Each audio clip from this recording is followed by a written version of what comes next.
Nos acercamos al final de este 2012, un año en que las tendencias económicas de Chile y el mundo tomaron color propio y se mantuvieron medianamente estables. Lo hemos visto en la agenda económica, una Europa en crisis, Estados Unidos con una lenta recuperación y Latinoamérica con sólidos crecimientos. Para hacer un balance y visualizar cómo viene el panorama, estamos con el economista Rafael Garay. Muchas gracias por estar nuevamente con nosotros acá analizando Muchas gracias por la invitación. La economía.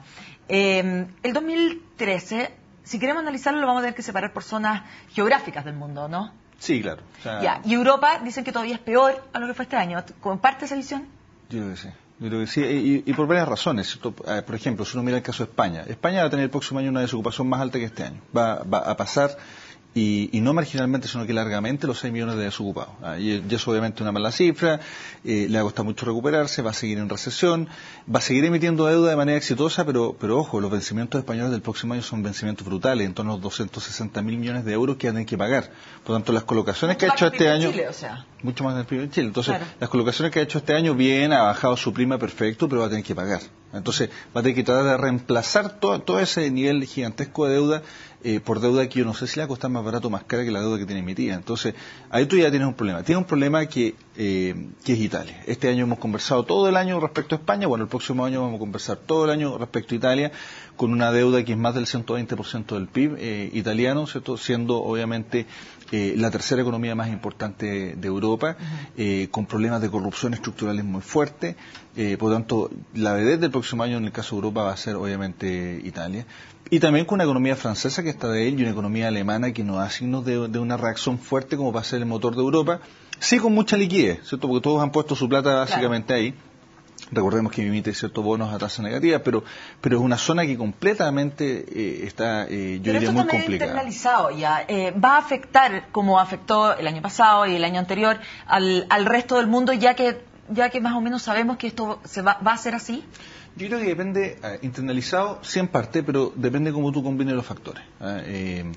Porque lo vas a combinar probablemente con una Asia con menos dinamismo. El caso de Japón, ¿cierto? Ya es un caso paradigmático, tiene una contracción fuerte del producto este año, no se espera nada mejor para el próximo año, excepto que hay elecciones ahora a fin de año que pueden ayudar a que haya más estímulo monetario. Eso es lo único que anima a Japón es el estímulo monetario. China probablemente con mejores indicadores, algunos no tan creíbles, pero con un problema inflacionario que tiene las puertas y en algún momento va a tener que aplicar tasa de interés o alguna medida paliativa, porque en el caso de China la medida o el problema inflacionario está muy radicado en alimentos, tema tremendamente sensible para un país de más de 1.300 millones de habitantes. India, que parece no levanta cabeza, este año el crecimiento va a ser bastante más modesto, ¿cierto?, de lo esperado. El año 2013 no se avisó una señal mejor. Latinoamérica, que parece que se escapa. Potencia, Estados Unidos. Chuta, la tiene difícil. ¿Qué es lo que pasa en Estados Unidos? Primero tiene que resolver el precipicio fiscal este año. Sí. Y el precipicio fiscal no tiene dos resoluciones. Esto no es como el límite de la deuda, no es decir sí o no.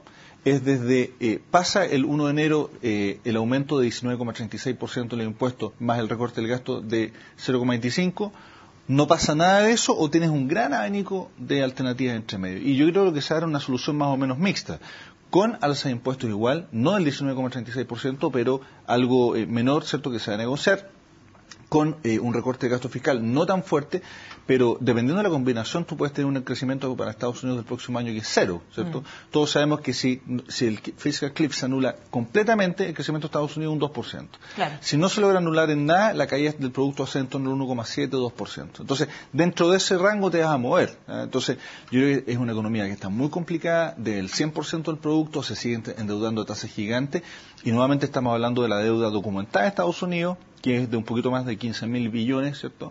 Pero la deuda no documentada es el gran problema que tiene la administración Obama de aquí para los próximos 4 años. Claro. Y que tiene que ver con temas de salud, que tiene que ver con temas de previsión, que tiene que ver con temas de pensiones.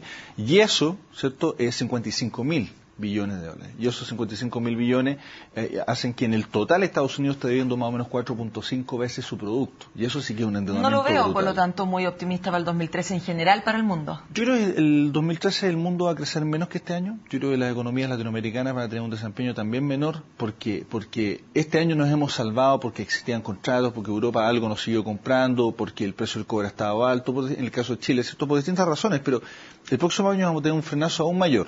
Y las economías van a crecer, el caso de Chile creo que va a crecer perfectamente, pero no va a crecer quizá un 5,5 como se pronostica que cierre este año, va a crecer probablemente un 4,7.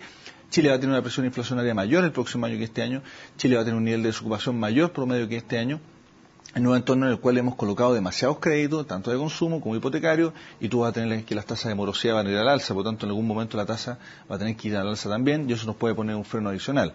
Yo creo que los países en vías de desarrollo son los que tienen el carro en este momento, pero yo no soy tan optimista respecto a un año 2013 espectacular. ¿Qué hacemos, Rafael? Yo sé que usted ahora está en Felices y Forrados, que se dedican a dar recomendaciones con respecto a los distintos multifondos, ¿no es cierto?, a cambiarse o no del multifondo. ¿En cuál recomiendan ustedes estar en este momento, dado este panorama que estamos hablando para el próximo año? Nosotros recomendamos hace 11 semanas más o menos estar en el fondo E de resguardo.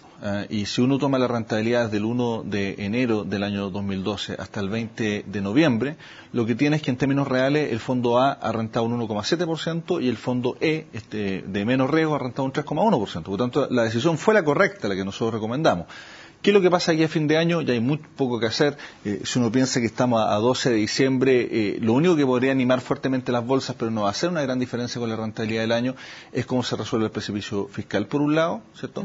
Y qué medidas extra empieza a tomar gobiernos como el japonés, como el chino y obviamente Europa para poder salir de la crisis que tiene. Pero no hay un diferencial muy grande. Yo creo que hoy día, y como Felices Forrados nos preocupamos de primero evitar pérdidas, ¿cierto?, es resguardarse y después ver cuál es la estrategia ya pensando el año 2013. En este momento está en el E, lo recomendamos hace 11 semanas. ¿Me cambio el E? Si no está en este momento es una decisión más difícil, porque nosotros vamos haciendo análisis diario y nosotros podríamos recomendar quizás en 5 días más un cambio al fondo A si vemos que hay una tendencia sólida, por ejemplo, producto de una resolución anticipada del Fiscal Cliff. Yo creo que el Fiscal Cliff se va a resolver pocos días antes de Navidad, probablemente el 23 de diciembre, por ahí recién. Y eso podría generar un efecto fuerte en el Dow, donde tenemos un tercio de los fondos de pensiones chilenos, estamos muy expuestos en Estados Unidos. Pero ¿qué pasa si esa resolución no es lo que todos esperan? O sea, no es que los impuestos suban cero, no es que se recorte cero el gasto fiscal, sino que una solución intermedia. El Dow podría interpretar incluso esto de manera negativa, y eso podría significar una mantención o una caída en un entorno en que la bolsa local este año ha estado para el olvido, ¿cierto? Ha estado prácticamente plana durante todo el año, pero el Dow está a niveles altísimos, está a niveles de 13.250, 13.300 puntos, por lo tanto el Dow está a un alto nivel, por lo tanto tiene espacio para crecer poco, espacio para caer bastante, podría caer perfectamente a 12.500 puntos con malas noticias. Entonces, frente a ese escenario, nosotros sostenemos una recomendación de fondo E, porque lo primero, para poder ganar rentabilidad de los fondos, lo primero es no perder, ¿cierto? Y ya aprendimos con dureza el año 2008 cuando se perdió el 45% del fondo A, ¿cierto? Por malas decisiones, ¿cierto? Y porque las bolsas mundiales cayeron brutalmente. Sí. Y nadie recomendó protegerse de ninguna manera. Yo creo que lo mejor en este caso es primero protegerse de pérdidas y después empezar a pensar durante el año 2013 qué va a pasar, por ejemplo, con las ganancias. Yo te doy un dato en términos nominales. El fondo A este año del sistema multifondo en promedio, si uno toma toda la AFP, va a tener rentabilidades nominales del 5% más o menos. Nosotros vamos a haber obtenido a través de una estrategia activa, no pasiva, rentabilidades en torno al 11%, más del doble. Entonces, yo creo que la gente tiene que entender que primero le estamos protegiendo, ¿cierto?, a los que siguen a Felices y Forrados, estamos protegiendo sus ahorros, y después vamos a recomendar, cuando veamos tendencias sólidas, estables, cómo moverse hacia unos fondos más riesgosos que permitan aprovechar los momentos de subida, pero tenemos que ser responsables y en este momento lo que se ve es un panorama muy, muy complejo. Muy bien, Rafael. Muchas gracias por esta recomendación y por esta conversación acá en Agenda Económica. Muchas gracias por la invitación. Con esta entrevista terminamos este nuevo día de Agenda Económica. Como siempre, los invito a seguir junto a CNN Chile.